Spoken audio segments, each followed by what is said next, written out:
Let us pray.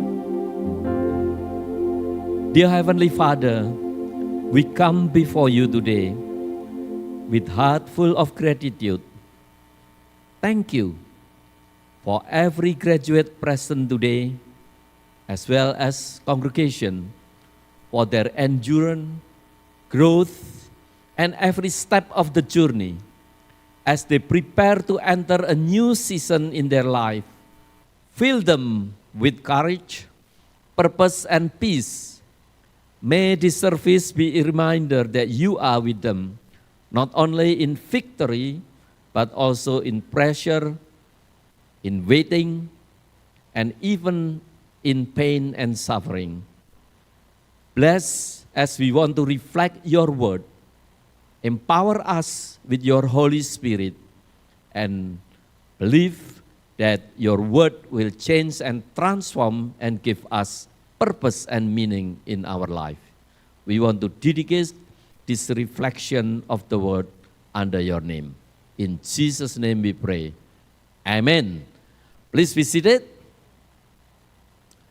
So again,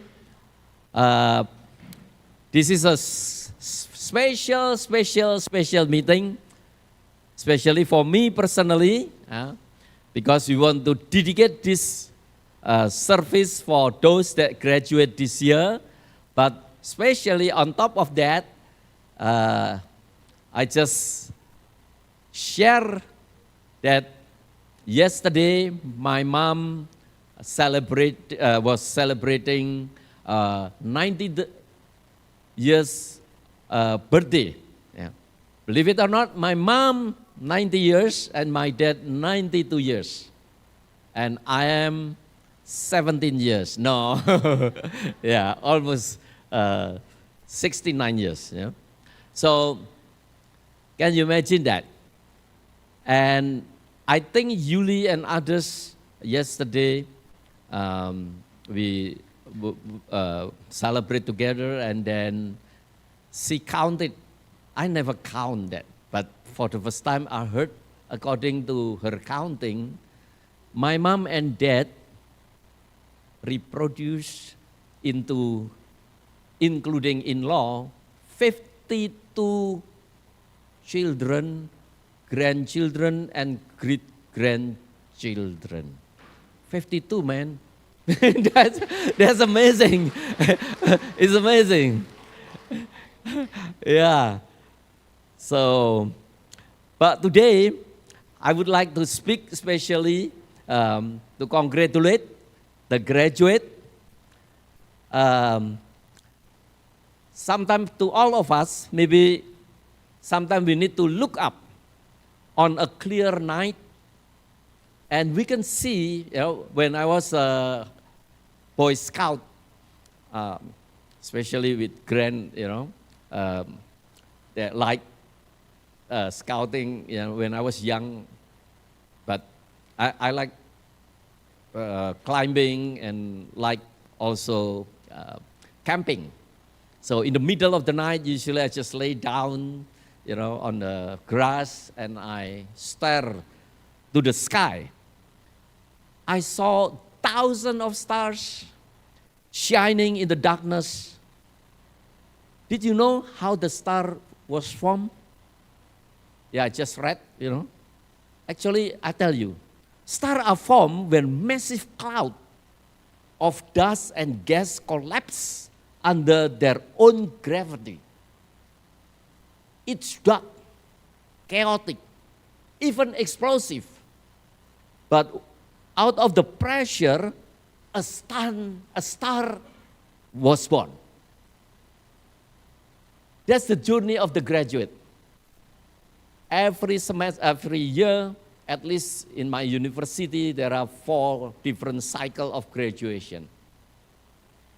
I see that star was born out of that. So, you have faced long night, intense pressure, every student. Maybe even some private pain, crying that others never saw. Some I saw in my class. One student presented her assignment, and then got stressed to the point that panic attack. I have to call ambulance to help her. So that's what the journey before become a star. But through it all, God has been shaping sometimes deep inside you. The scar you carry from stress, failure, anxiety, loss, they are not signs of weaknesses. They are proof that you made it through the dark, through the scars. And now you are not just standing, you are shining. So we would like to reflect from the Bible, from the scars to the stars. How we can change from the scars to the stars. Let's open the Bible on the 2 Corinthians 1, 3-7. On the verses, Paul, even in the midst of, ultimate suffering of his life, is not wasted. In fact, God comforted through that kind of occasion. Here, praise to the God of all comfort. Praise be to the God and Father of our Lord Jesus Christ, the Father of compassion and the God of all comfort, who comfort us in all our trouble, so that we can comfort those in any trouble with the comfort we ourselves receive from God. For just as we share abundantly in the suffering of Christ, so also our comfort abound through Christ. If we are distressed, it is for your comfort and salvation. If we are comforted, it is for your comfort, which produces in your patience endurance of the same sufferings we suffer. And our hope for you is firm, because we know that just as you share in our suffering, so also you share in our comfort. I think we need to understand first the background of this 2 Corinthians where Paul was written these verses. When the apostle wrote 2 Corinthians, he was in one of the most emotionally and physically difficult period of his life and ministry. He has a struggle in Ephesus at the time. Paul had just survived a life-threatening crisis in Asia. In 2 Corinthians 1:18, just a few verses later, Paul wrote, "We were under great pressure, far beyond our ability to endure, so that we despair of life itself." It's a huge suffering, stressor, to the point that he said that we despair of life itself, almost give up. That's the highest maybe suffering, stressor that Paul ever wrote. 2 Corinthians 1:18. This is likely referring to violent episode, if you can see in Ephesus Act 19, where the riot broke out against Paul's preaching. He was in such emotional and physical dangers that he genuinely believed he might die. If you confront with riot, you will be scared to death. And then Paul was misunderstood and rejected by Corinthian church. So externally he was pressured by mob. Internally he was struggled with the church. Paul had a complicated relationship with the church in Corinth. He had previously written a painful letter. That letter, according to history, maybe not lost, and had to defend his apostleship. He was accused as like a fake news, basically, So against critics who mocked his suffering, saying things like, if Paul really in God apostle, why does he suffer so much? What is the sign of his apostleship. Paul's reputation, authority, relationship with the church were under pressure. On top of that, he was also struggle emotionally. He speak 2 Corinthians 7:5. He talk about conflict on the outside and fear within. How many of us? Sometimes we are stressed out like that, inside out. Pressure from business, from conflict in the family, and then we don't know exactly what the future will be.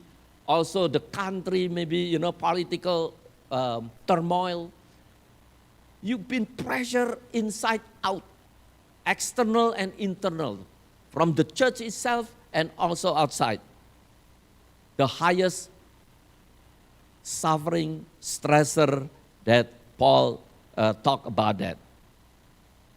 On top of that, he wrote with the start with doxology.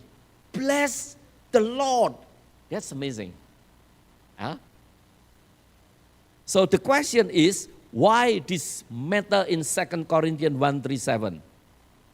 When Paul began the letter with praise, praise be to the God and Father of our Lord Jesus Christ, the Father of compassion and the God of all comfort. He isn't speaking theoretically about comfort. He is speaking as a man who has faced death, felt abandoned, rejected, been publicly attacked, or maybe misunderstood, yet still found God comfort in the darkest moment. So, Paul's message in the passage is clear. Maybe you experience the darkness soul of your time. God doesn't comfort us to make us comfortable. God doesn't comfort us to make us comfortable, but so that we can become comfortable. In other words, every person, God called us to be a wounded healer. Any suffering, any hurt in your heart, that's the scar, a process that God worked through your life to change from the scar to be a star. You need suffering, you need pain. But people that believe in God, your scar is a process to become a star. Like Paul, his own wound became the foundation of his ministry. Wounded healer. He was living example of many today called wounded healer. Yeah. That term was founded by Carl Jung, basically. Yeah. In fact, that's become a foundation of clinical training of every psychologist. You need to know your hurt. You need to know your scar, the scar of the soul. And through that, if you recognize that, your shadow come out and then bring healing, you become the most sensitive, empathy, best therapist that can help other people. Wounded healer. Henry Nouwen also make it more theology on that. Yeah? So, God does not waste your pain. God will use your scar to form you to be a star. Now the question is, what is suffering that Paul talked about in these verses? Paul uses the word thlipsis, in Greek meaning intense pressure. Or in a modern language, it's a stress. Yeah? Emotional stress, relational stress, physical stress, and spiritual stress. So Paul uses the word thlipsis, intense stress, intense pressure, You may not face persecution like Paul, but you may face graduate ready for job rejection. You know, that's your scar. Anxiety, waiting if you want maybe to continue to see another, to continue your study, ready also a letter of rejection. Financial pressure, loneliness. If you move to a new city because you got a new job, loneliness in a new city, in a remote area. You see the story of Dave, right? David. Siapa? Ponakanmu siapa ini? Hans, kok Dave?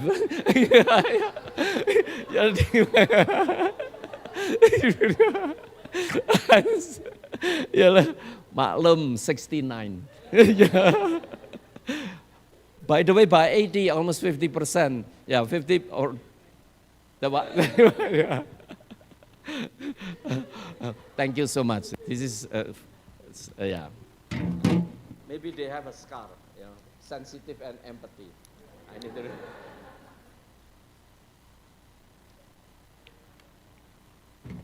Right. That's good. You will be a good wounded healer. Yeah. Loneliness in a new city. I heard the story of Hans, you know. He just went over there, you know.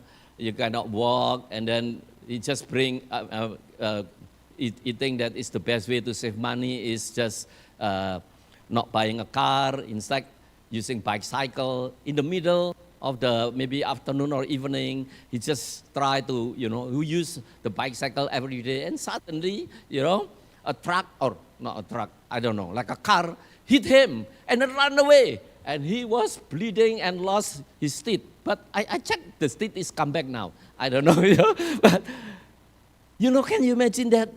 And he said that, you know, the most one that he missed is JKIA food.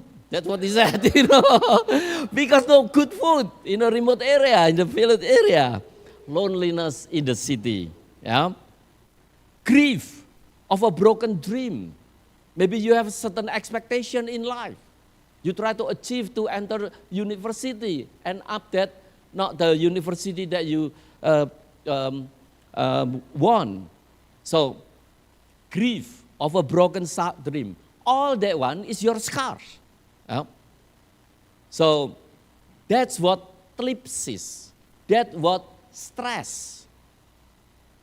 On top of that, also we can see Paul thanks.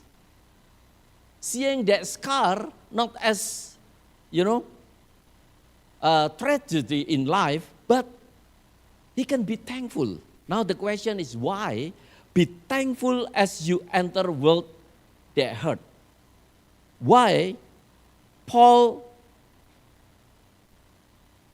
rejoice or be thankful as he enter in that process? I think there are at least 3 different reasons why Paul in 2 Corinthians 1-3-7 be thankful. The first, if you can see, you know, in chapter 3 or chapter 3 and 4, who comfort us in all our trouble, he said. God, he found in his reflection, experience with God, he found that God comfort us in all our trouble. I think the first lesson why we need to be thankful if we confront with pressure and also suffering. The first one is because God is an active God. Remember that. God is not a passive God. God that we follow, that Paul also follow, is an active God. God is not just sit on the throne, but God is an active God. You know, I like physics when I was junior. What do you call it? Technical high school. I was like to study physics, math, physics. So I studied Newton, for instance, and I found when I teach philosophy of science in psychology, I found that Isaac Newton is a clockmaker. Yeah, it's a clockmaker. So everybody have a clock, right? What time is it now? Just make sure. What time is your clock now? 3:22, right? Everybody 3:22. Can you imagine that? 3:22, right? Mine is like that, $100. Yeah, this one. Yeah, 3:22. Yeah, you have maybe another watch. So can you imagine that? I don't know who made this one, but I know that somebody made this. Yeah, and maybe the author of the creator of your watch is also, we don't know. Anybody met the creator of your watch? Raise your hand. Nobody, huh? But you use the watch, and the same watch pointing to the same time. Yeah? And that's what the idea of Isaac Newton about God. God is like a clockmaker, because he is a clockmaker. So the clockmaker, after they produce the clock, they just distribute it to the world, and they have a same system and run at the same time, until die. So the same rule of mechanism inside, pointing to the same time. But the clockmaker never met with the user of the clockmaker. Never even. And that's what the idea of God is, just clockmaker. Sitting on the throne in heaven, nothing to do with human being. We are like a clock. We believe in God, but the God is a passive God. Sit on the throne, sit on heaven. That's not what we learn here. Why Paul thanks and prays in the midst of suffering and stress? Because he believed that God is an active God. It's not passive God. Yeah, I can see my family. We were not Christian. But I tell you, the first person become a Christian is my grandpa. Is the father of my Andy Santoso, my dad, Andy Santoso, my dad. Yeah. So my dad have a father, my grandpa is the first Christian.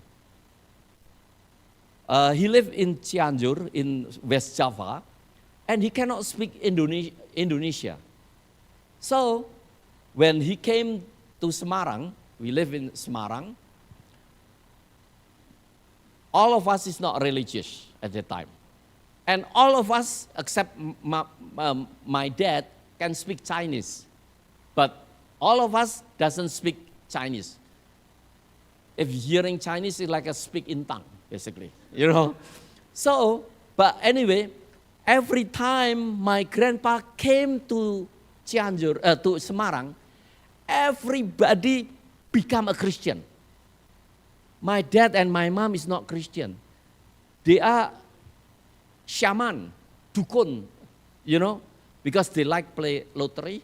So they invite the spirit and put it in the body. I still remember when I was a child, I played jalangkung with, like a basket, and then you put it, something like that, and then we invite the spirit.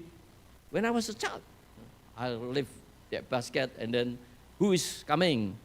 Maybe ancestor, blah, blah, blah, or kwangkong, or whatever, And then we can talk, and usually my mom and dad looking for lottery number.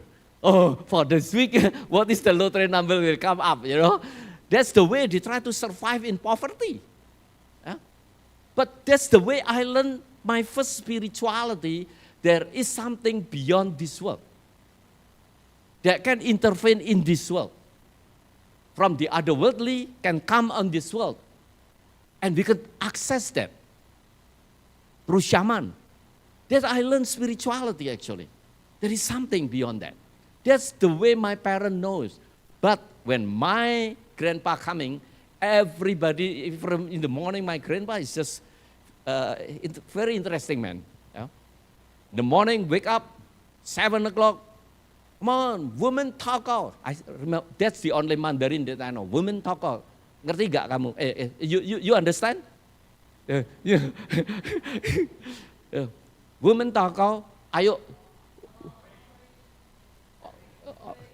Pray, pray. He has a fan, like a manual fan, because it's too hot. Bok. Oh, whoa. Woman talk out.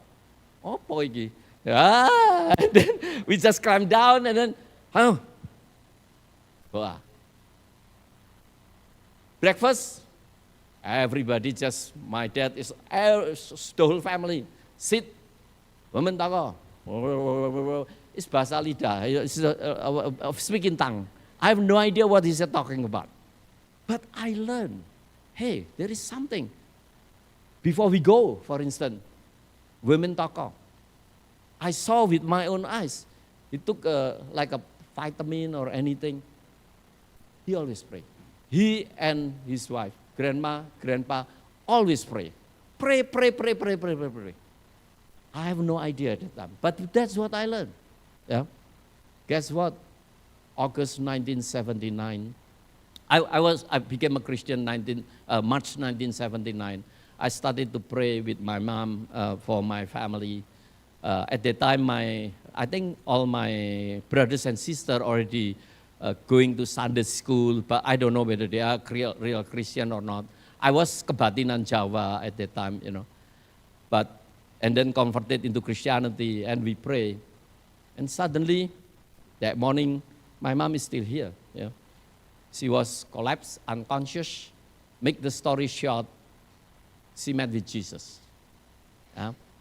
Bear the cross and talk with Jesus. I still remember at that time I came back from Satyawacana. I tried to enroll in Satyawacana at that time. So I went back and I saw my mom and dad just lay down on the bedroom.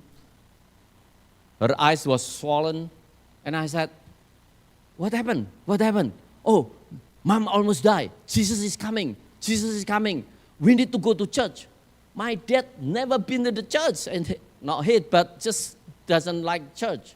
He likes shaman more. He said, "I need to go to church. I need to go to church." Huh? What is going on? And you can ask my mom here. Yeah. He said that he felt going out from her body, everything looked light, and he met Jesus bear the cross. And on the conversation, at that time, he said that everything is good, pleasure. So, but she cannot describe in a regular word. Basically, she met Jesus. And then, she remember my little sister, this one, little sister, Liana. Yeah. So, this little sister. Yeah. And then my mom told Jesus that, "Jesus, I want to follow you, but I need to raise up that Liana, the smallest one." Yeah. And then Jesus said, "If you go back to the world, would you promise to me, bear your cross, deny yourself, and follow me? Because living in the world is only a second compared to the eternal life." And through that, she felt that she went to the keranjang, she went to the basket. And she told me, that's what I remember, she told me that I felt pain in my body is pain, because my dad have a good technique to wake her up. Yeah, there is no 911, there is no ammonia, no idea. But once my mom collapsed, he just used a pinching technique. And the whole body was bruised. And that's what my mom told me. That's what I remember at the time. Yeah, like 3 o'clock, 4 o'clock. But the detail, you can ask my mom and dad, because this is a good opportunity because she is here and all my families, most of them is here. Yeah. And I think 6 of brothers and sisters at the time saw with their own eyes what happened. Yeah. I did not. At the time I was out of town. So, what did I learn? And through that process, the whole family become devoted Christian. Yeah? And my mom, I found just yesterday, my mom is not 4th grade. In fact, never been in school, my mom. She learned study, she learned writing and reading from courses, just taking courses. Yeah, yesterday I thought it's elementary school. So my dad is only 2nd elementary school. My mom is only never been in school. But she can quote the word of God. Because she met personally with Jesus and spoke like that. It's amazing. Yeah? And through that, the whole family became a Christian until today. What can I learn? God is not a passive God. He is active. Even in the midst of your suffering. At that time, we don't know Jesus. We don't know God. We live in poverty. 2nd elementary school, no school. Raise 8 children. Live in kampung. Live in poverty. But God can change that. Because He is an active God. He is not a passive God. He is a God that active, working through your struggle. He is not passive like a clockmaker. No. He is work through your suffering, stress, loss, rejection. He is not just sit on the throne. That is why Paul thankful for that in the process of suffering. Number 2, why Paul thankful even in the process of suffering? Because God is present and personal in your pain. God died on the cross. He knows in a humanistic way. 3:5, the Father of compassion and the God of all comfort. Our comfort abound through Christ. His comfort is deeply very personal. Why? Because the word comfort is parakaleo. It's like parakletos, like Holy Spirit. Parakaleo, comfort, mean to walk alongside. Not just, to comfort you with prayer, not touching. This is to walk alongside of your suffering. That is why Paul understand that as he reflect all his experience. He said, hey, God is, not silent. He is an active God. He is a personal. He walked through my suffering. He knows my problem. God doesn't comfort us from afar like clockmaker. He stepped into our story through your history. Maybe you are struggling right now, looking for a job. After graduation, what should I do? I don't know what should I do. I want to live in the US, but the situation now, what should I do? Remember, God is an active God. God works through the process of your suffering right now. He will comfort you, walk alongside, walk with you, to walk alongside you.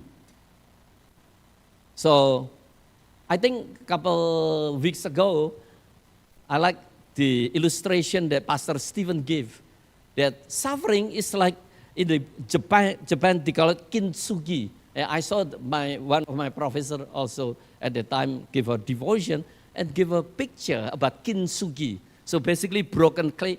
Kintsugi is basically a pottery technique in Japan. So when you make a potter, sometimes the glass may be broke and etc. Rather than you throw it away, you mend it, and then on the crack, you insert like a gold or silver and make it beautiful. And that's what the process of kintsugi in Japan. So the crack I highlighted, your hurt, your suffering, your scar will be highlighted by God. The crack that highlighted, not hidden.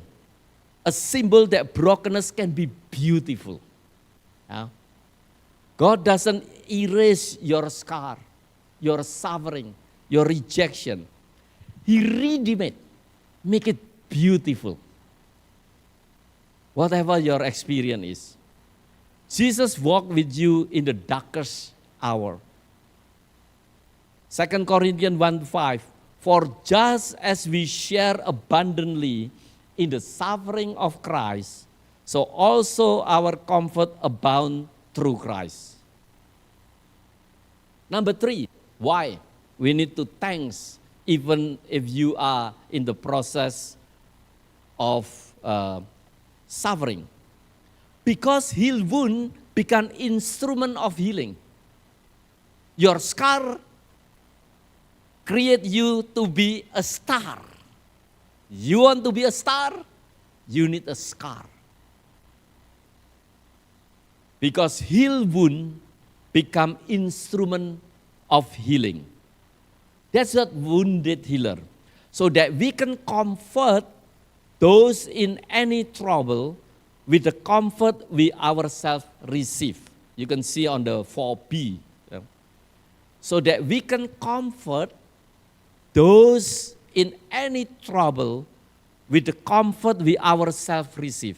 God comfort us, walk along with us, heal us, and then we can comfort other people. Whatever bad experience that you have, your pain can serve others. What you receive, the gospel said, you give, including your suffering. How you solve your suffering, how God worked through your darkness of your soul. That can change into star. Not only that, my experience, a lot of scar in my life that you as congregation know.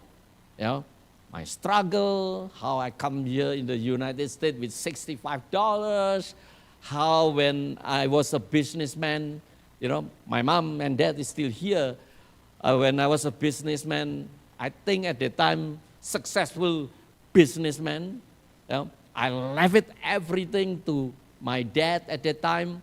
So I went to Ungaran to be a minister, pastor. A month or 2 months later, my dad was lost all the money.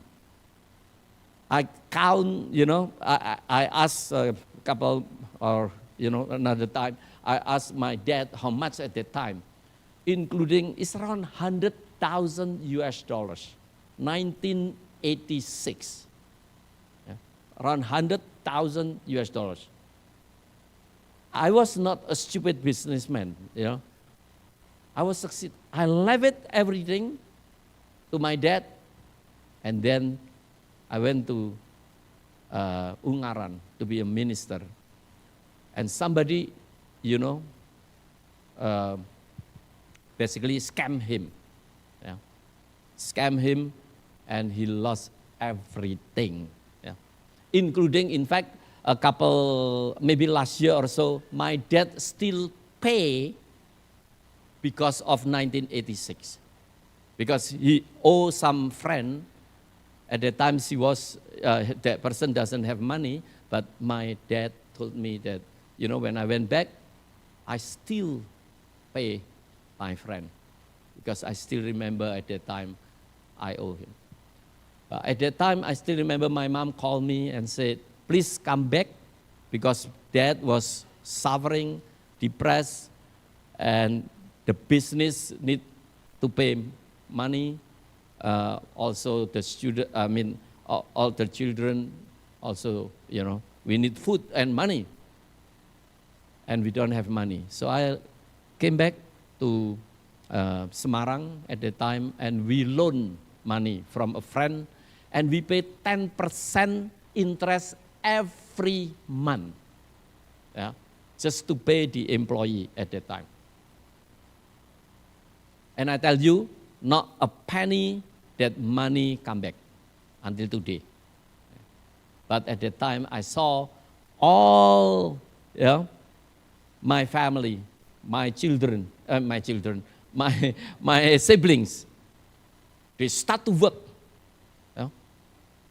They start to work from this guy, his name is Budi, and this guy, Budi, and then all 5 beautiful, is already married, beautiful sisters, all work at that time.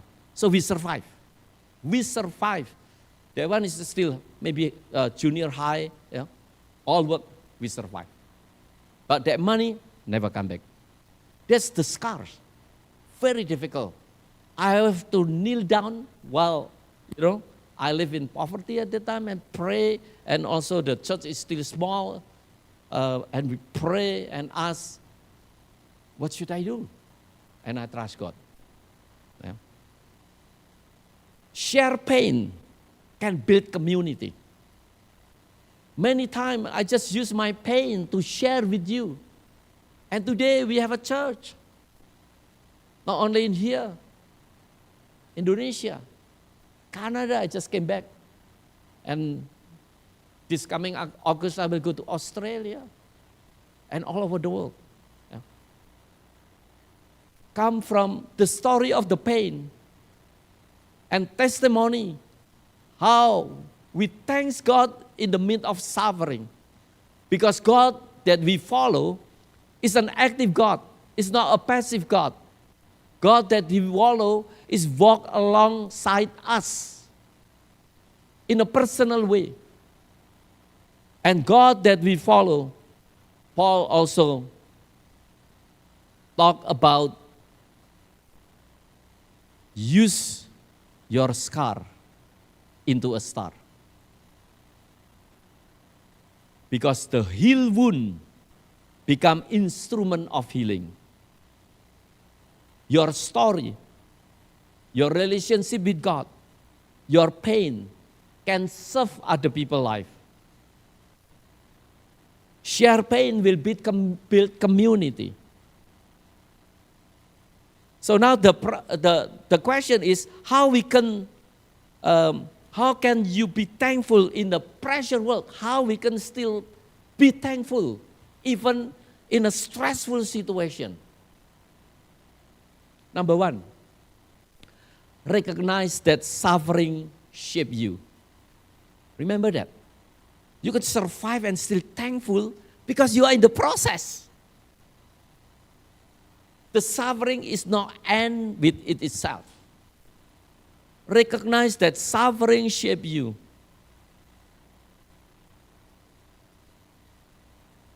Trust that God is walking with you. You are not alone. Number 3, let your pain be used for others' healing. Use your pain, share your pain that God is working through you. So number 1, how we can be thankful in a stressful situation. Recognize that suffering shaped you, formed you.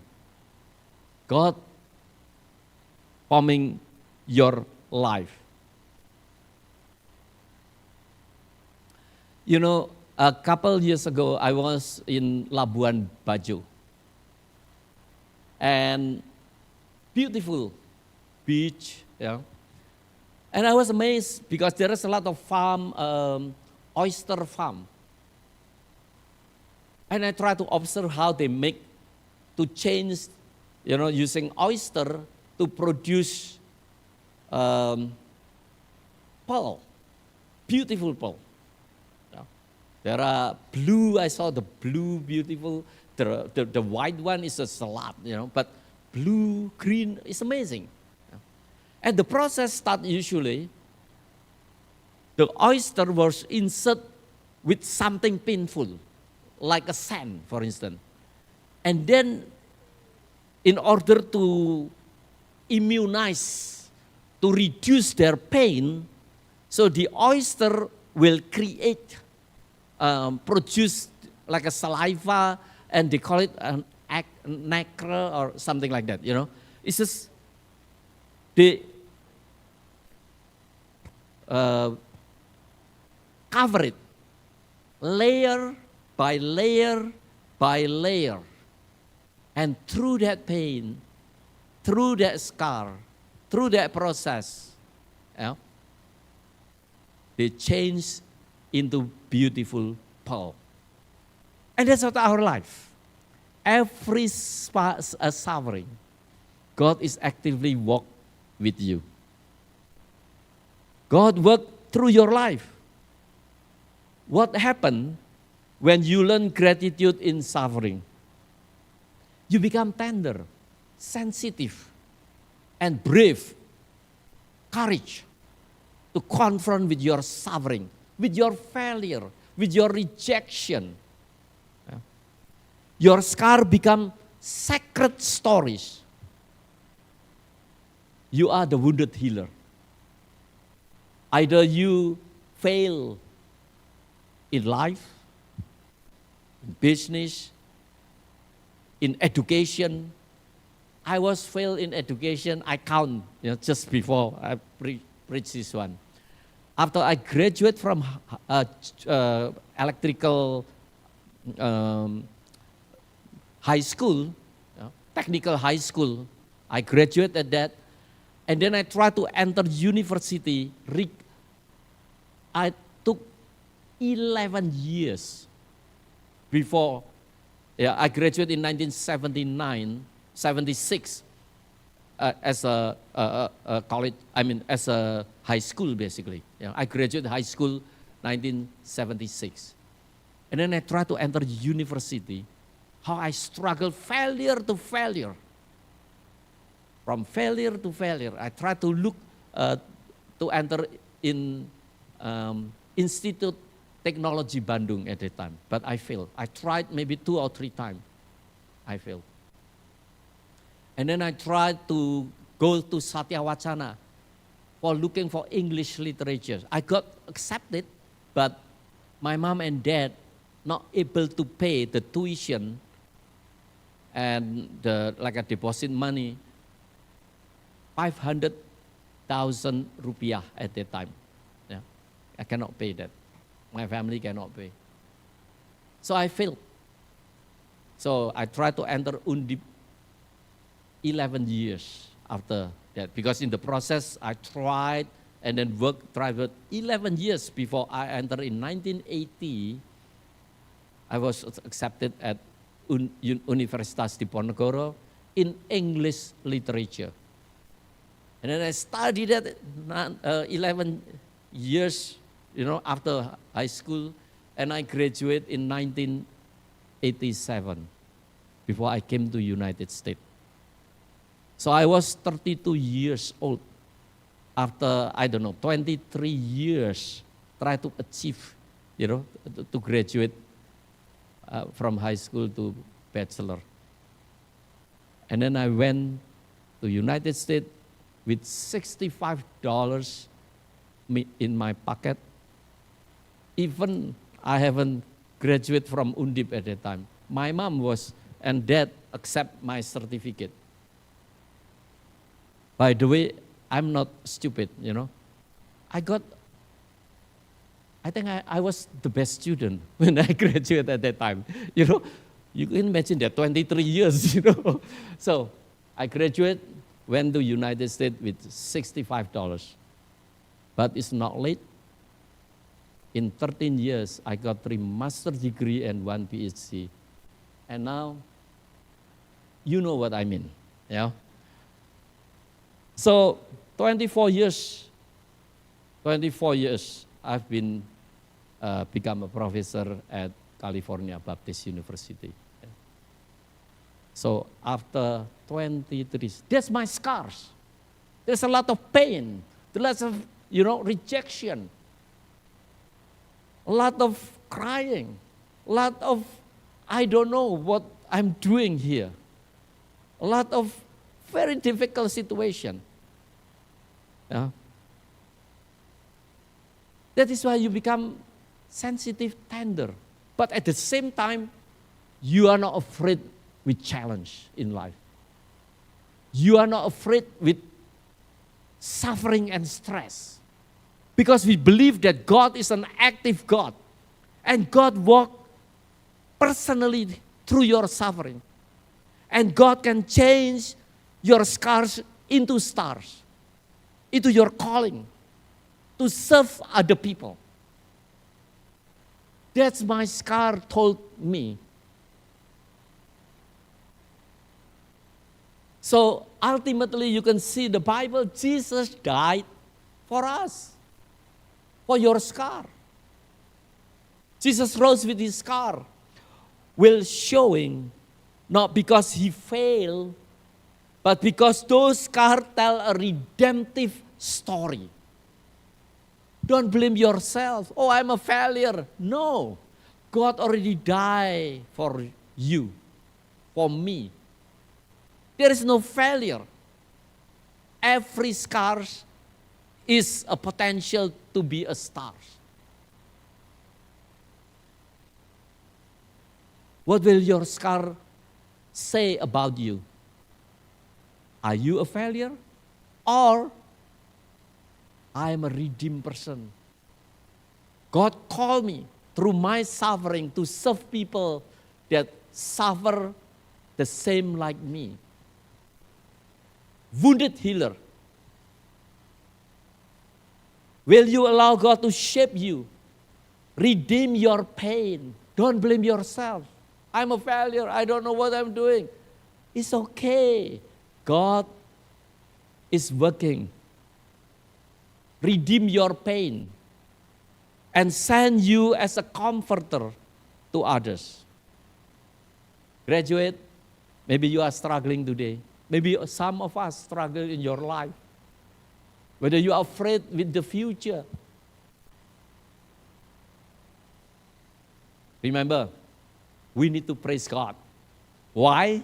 Even in the midst of suffering. Because God is an active God. God walked through your suffering. And God will use and change your scar into a star. Amen.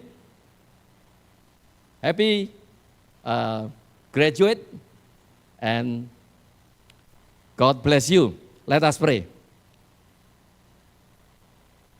Dear Lord, we really thank you that we share the pain of suffering of Paul, that we know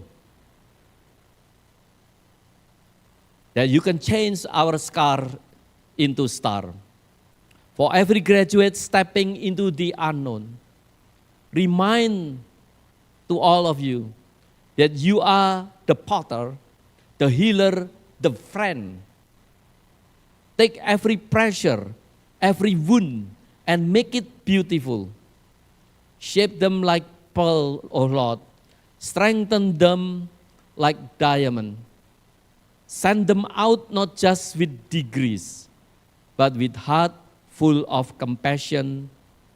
And we believe that the Holy Spirit will empower us. And we pray in Jesus' name. Amen. So I would like to invite